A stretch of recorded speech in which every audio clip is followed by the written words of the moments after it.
The cabin had been spoken of as a joke, a bargain that carried more shame than fortune. 12 cents, barely the price of a whiskey glass chipped at the rim, and yet Ezekiel Boone signed the paper, pressing his thumb into the ink as the men around the saloon smirked into their cups. Bought himself a coffin, one muttered loud enough for all to hear. Zeke felt the heat of their laughter crawl up his neck. He kept his eyes on the door, on the white slash of daylight that promised escape. He had known worse humiliations, but it was the quiet cruelty of being laughed at that gnawed deepest, the kind that followed you home like a shadow. The trail out of town was long and bare, the dust rising in gray spirals that caught at the throat. Pines thickened as the land climbed, and the scent of sap and smoke lingered like memory. His horse carried him without hurry, hooves muffled on the pine needles as the forest gathered close.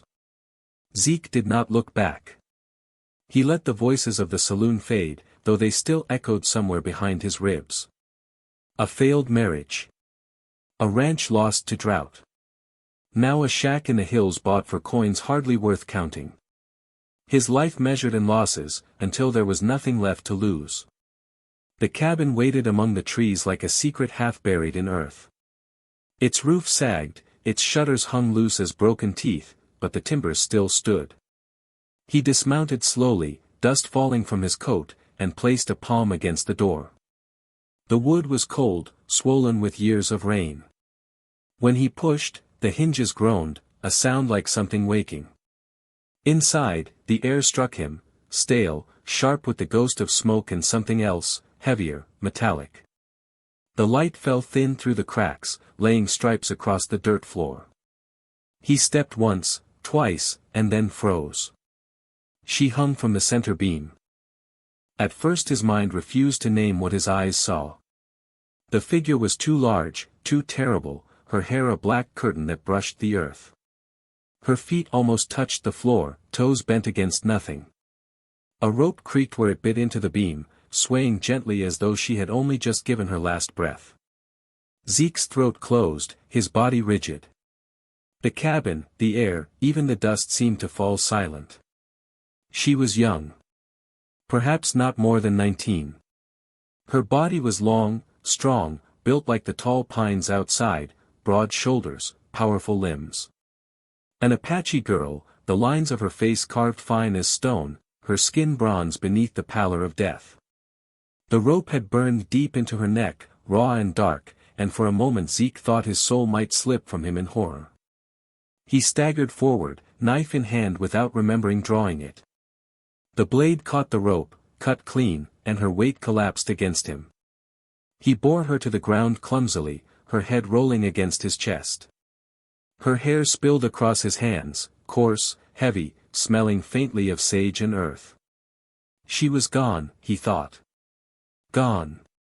But then, so slight he almost missed it, her chest trembled. A thin sound rattled in her throat, like wind trying to move through a broken reed.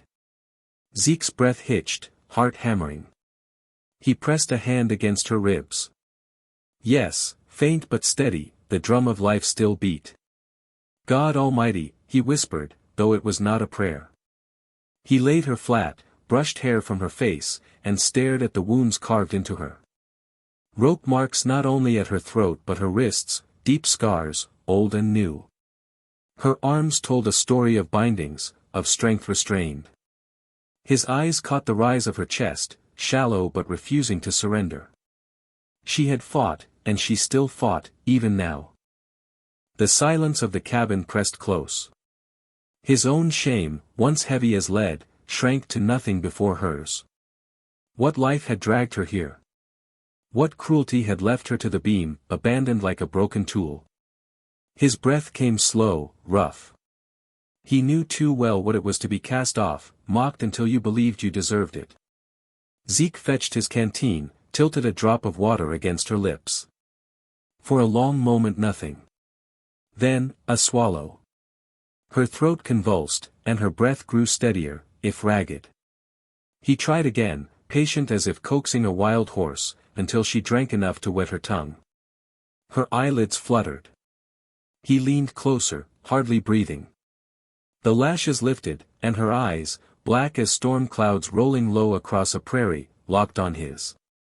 There was no softness in them. No gratitude.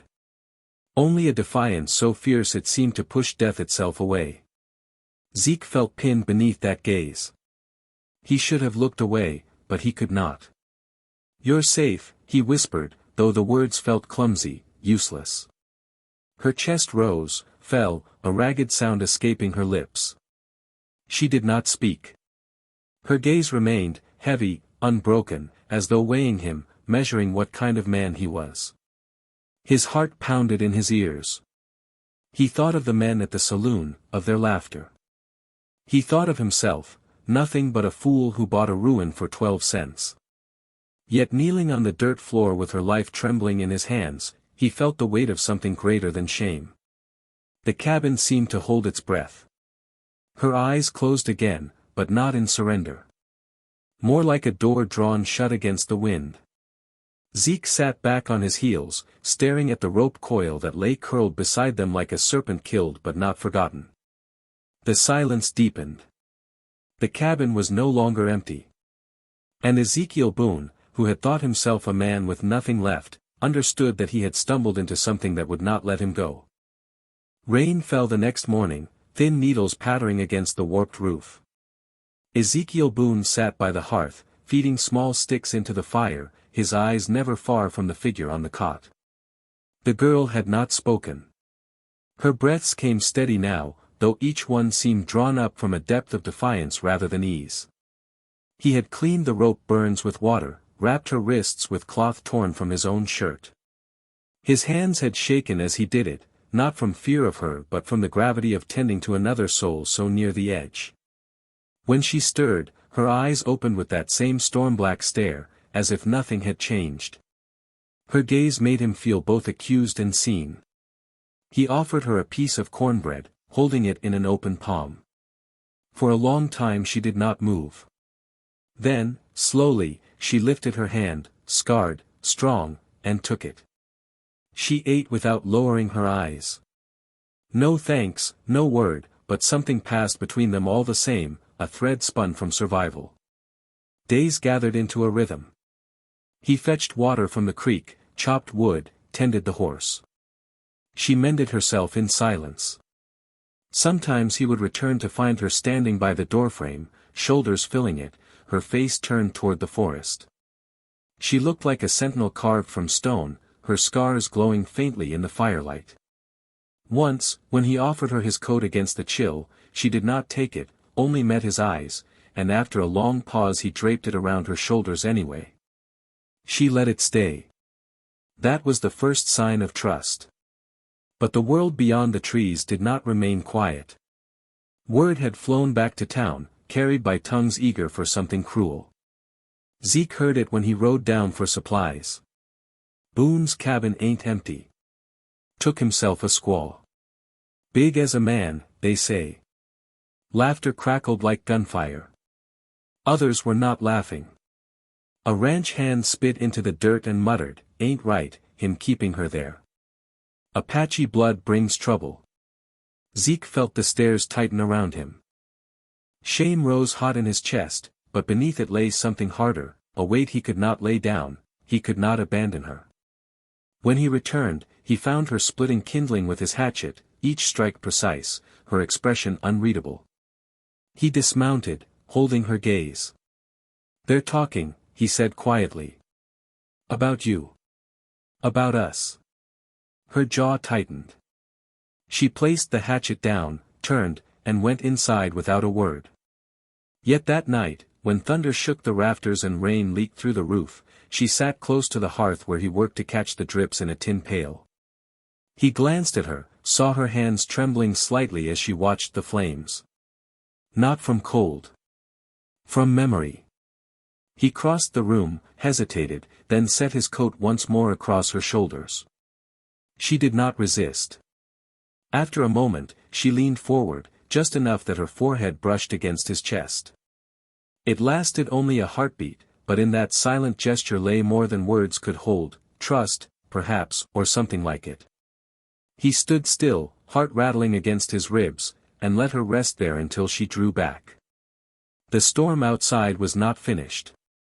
By morning, riders came. 3 men on horseback stopped at the cabin yard, faces hidden by slickers, voices sharp with authority. "Boone," one called. "Send her out. She don't belong here." Zeke stepped onto the porch, rifle in hand but lowered. "She's not going anywhere." "Don't be a fool," another barked. "You'll bring the whole county against you."